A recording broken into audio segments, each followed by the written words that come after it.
सरयू राय की क्या घर वापसी हो गई या वह बीजेपी को मात देने के लिए इस तरीके का वह चाल चल रहे हैं जिस तरीके से आज कहें कि वह जदयू दल में यानी जनता दल यूनाइटेड में नीतीश कुमार की पार्टी वह ज्वाइन कर लिए हैं। उनकी अपनी पार्टी रहते हुए भी सरयू राय जो है वह जदयू में शामिल हो गए। क्या जदयू में शामिल होकर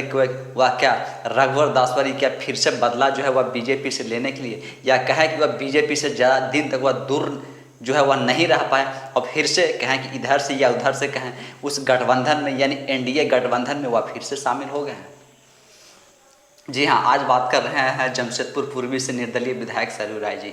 जिनका 2019 में बीजेपी जो है वह कहें कि वो जब वह मंत्री थे, मंत्री रहते हुए वह अपने पद से इस्तीफा देते हैं और सिर्फ वह विधायक रहते हैं। लेकिन विधायक रहते हुए उनकी जो उस समय के तत्कालीन मुख्यमंत्री रहते हैं आपका रघुवर दास, तो रघुवर दास जी से जो सरयू राय जी का रिश्ता है वह खटपट रहता है। दोनों के रिश्ते जो हैं वह कहें कि नॉर्मल और एक साधारण रिश्ता नहीं रहता, दोनों के रिश्ते जो है वह असाधारण हो जाते हैं और दोनों दो रास्ते पर चलते हुए हमेशा दिखाई पड़ते थे। 2019 से पहले 2019 के जब जो विधानसभा का चुनाव होने थे, उस विधानसभा चुनाव में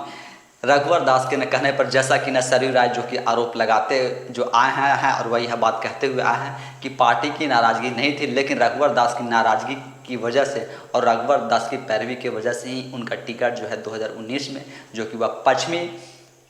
जमशेदपुर से वह जो चुनाव लड़ते थे वहाँ से वह क्या हमेशा के चुनाव जीतते आ रहे थे, उस विधानसभा से उनकी टिकट जो वह काट दी जाती है और टिकट नहीं दी जाती है तो सरयू राय जो हैं वह निर्दलीय चुनाव लड़ने का ऐलान करते हैं और वह रघुवर दास के खिलाफ ही चुनाव लड़ते हैं। 2019 में वह रघुवर दास को मुख्यमंत्री रहते हुए वह चुनाव हरा करके, और सरयू राय जी आज के समय में निर्दलीय विधायक हैं। बीच बीच में ना कुछ यह सभी बातें निकल करके आ रही थी कि सरयू राय जी को घर वापसी होगा और उनकी जो पार्टी वह कह कि जब वह जीते थे तब वह एक अपनी पार्टी जो है बनाए थे, राजनीतिक पार्टी जो है वह बनाए थे। और आपका 2024 का जो लोकसभा का चुनाव हुआ, इस लोकसभा चुनाव में वह तो नहीं लड़े थे, लेकिन उनके पार्टी से कुछ लोग चुनाव लड़े थे। भले उनकी जमानत जब्त हो गई थी, यह एक अलग बात है, लेकिन जब वह देखे कि ज़्यादा संघर्ष या कहें कि लगा कि 2024 में भाई एक बार तो चुनाव जीत चुके हैं, लेकिन निर्दलीय के रूप में जो 2024 का विधानसभा का चुनाव होने हैं शायद उसमें वह जीत ना पाए और उनको जीत पे शायद अपनी आशंका होगी या उनका आत्मविश्वास जैसा 2019 में था वैसे शायद आज 2024 में नहीं होगा, तब वह जा कर के आज जदयू में शामिल हो गए हैं। और आप देखे होंगे कि इससे कुछ दिनों पहले जब वह जो जदयू के कहें कि जो राष्ट्रीय अध्यक्ष हैं और बिहार के मुख्यमंत्री नीतीश कुमार से वह जाकर मुलाकात किए थे, उसी समय से यह कयास लगाया जा रहा था कि हो सकता है सरयू राय जी जदयू में शामिल हो जाए और जदयू से शामिल होकर के अगला विधानसभा चुनाव जो है वह झारखंड में लड़े।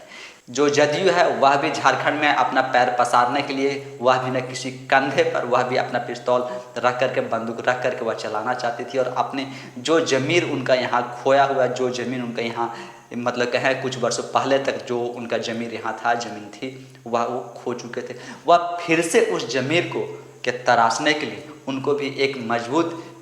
उम्मीदवार और एक मजबूत नेता की ज़रूरत थी, जो कि आज के समय में जदयू के लिए सरयू राय जी जो है वह परफेक्ट साबित हो रहे हैं। और उनके लिए क्या है कि दोनों के लिए सरयू राय जी भी चाहते थे, क्योंकि हमेशा वह कहते आते थे कि वह जो आरएसएस की विचारधारा, जो बीजेपी के विचारधारा, उसी विचारधारा पर वह चल रहे हैं और उसी विचारधारा को वह मानते हैं और वह विचारधारा राष्ट्र हित के लिए वह विचारधारा सही है। तो यह कयास हमेशा लग रहे थे कि हो सकता है कि आने वाले समय में, चूँकि रघुवर दास जी जो हैं अभी झारखंड की राजनीति से उनको हटा करके और उड़ीसा का राज्यपाल बना दिया गया है, तो रघुवर दास के जाने के बाद से ही यह कयास लग रहा था कि अब सरयू राय की वापसी जो है वह आसान हो जाएगी और सरयू राय की पार्टी का विलय जो है वह भारतीय जनता पार्टी में यानी बीजेपी में हो जाएगी और सरयू राय की वापसी हो जाएगी।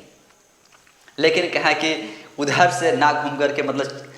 लोग कहते हैं चाहे ये कान पकड़े या हाथ घुमा के कान पकड़े, ऐसे हैं तो कुछ वैसा ही कहानी है कि सरयू राय जी बीजेपी में ना शामिल होकर के वह आज जदयू में जाके शामिल हो गए। जदयू के जो कार्यकारी अध्यक्ष है संजय कुमार झा, वह उनको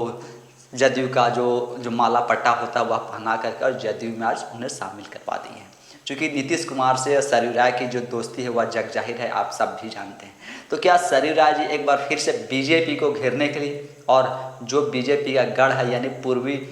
जो सीबू सीट है, पूर्वी जमशेदपुर का जो पूर्वी विधानसभा सीट है वह बीजेपी का गढ़ माना जाता है, लेकिन पिछली बार रघुवर दास के हार जाने से वह सीट निर्दलीय सरयू राय के खाते में चला गया है। तो जदयू भी जो कि 11 सीट पर दावा करते आ रही है कि जो आगामी विधानसभा का चुनाव होना है झारखंड में, उस पर 11 वह ऐसे सीटों का चुनाव कर रही है और चुनी है, और जो कि 11 सीट पर जदयू भी ना चुनाव लड़ना चाहती है झारखंड में। तो वह इसके लिए सरयू राय का जो पूर्वी सीहू सीट है, क्या उस पर भी अब बीजेपी के दावेदारी जो है वह खत्म हो जाएगी और जदयू के साथ सरयू राय जी वहाँ से क्या चुनाव लड़ेंगे?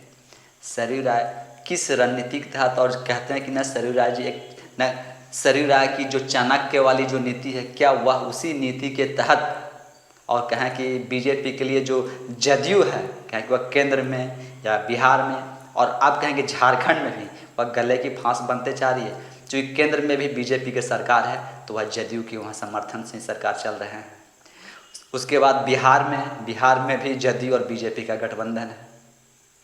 तो क्या है कि नीतीश कुमार बीजेपी के लिए मजबूरी बन चुके हैं। अब उसी मजबूरी का फ़ायदा उठाते हुए जो आपका नीतीश कुमार है, वह झारखंड में भी चाहते हैं कि अब यहाँ भी हमें 11 सीट मिले। तो क्या बीजेपी को मजबूरी में से है कि अब जदयू को सीट देना पड़ेगा? और अगर 11 सीट नहीं देती है तो क्या एक सीट, जिस सीट से अभी सरयू राय विधायक हैं, यानी पूर्वी जमशेदपुर से जहाँ से वह निर्दलीय विधायक है, जब वह जदयू में शामिल हो गए तब एक सीट तो देना ही पड़ेगा। क्योंकि अब सरयू राय अगर शामिल हुए तो वह चुनाव तो लड़ेंगे, बिना चुनाव लड़े तो वह रह नहीं सकते। अब देखना होगा कि आगामी चुनाव में यह सब रणनीति, और जिस तरीके से सरयू राय की न एक तरह से कहे कि बीजेपी में ना होकर के एनडीए के घटक दल जदयू में ही उनका शामिल होना, या एक तरीके से आप देखें तो वह बीजेपी में ही घर वापसी है। आगामी चुनाव में अब देखना होगा कि आखिर जो जदयू और बीजेपी की जो राजनीति जो चलती आ रही है, जो वर्षों पुरानी इनकी राजनीति है, बीच बीच में जो है दरार पड़ते हैं, टूटते हैं, लेकिन फिर से वह गठबंधन में आ गए। और जो केंद्र में है, केंद्र के बाद बिहार में, बिहार के बाद क्या झारखंड में भी गठबंधन के साथ सरकार बनेगी? और झारखंड में भी जो जदयू के दावे हैं, जो वह 11 सीटें मांग रहे हैं, क्या इसके सामने बीजेपी को यहाँ भी झुकना होगा? जिस तरीके से वह केंद्र में अपनी सरकार बनाने के लिए जदयू को साथ में लाई है, बिहार में सरकार बनाने के लिए जदयू के साथ में है, वहाँ तो वह मुख्यमंत्री हैं। तो अब उसी तरीके से क्या झारखंड में भी बीजेपी को जदयू की ज़रूरत पड़ेगी? और जदयू का जो ज़मीर जो खिसक गया, वह ज़मीर भी इसी बहाने जदयू जो अपना तराशने का कोशिश करेगी। आप सब भी क्या सोचते हैं, वह सब भी आप हमें कमेंट्स के माध्यम से ज़रूर बताएं। धन्यवाद।